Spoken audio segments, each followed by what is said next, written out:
নমস্কার, আমি অ্যাস্ট্রোলজার সুজিত। আজকের আলোচ্য বিষয় কেতুর সঞ্চার নিয়ে।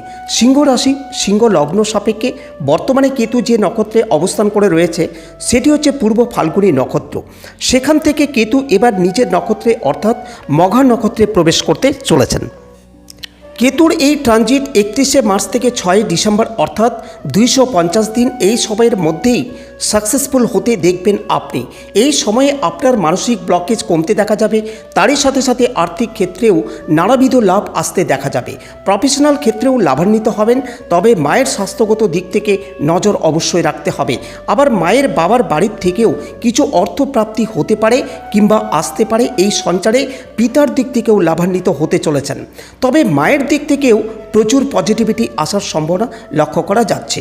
এই সময় আপনি কোনো পদ পেতে পারেন, পদের অধিকার প্রাপ্তের সম্ভাবনা লক্ষ্য করা যাচ্ছে। আপনার ডেজিগনেশন বাড়তে পারে, যারা সার্ভিস করেন তাদের পদ কিংবা ডেজিগনেশন সেটা ডেভেলপ করতে পারে।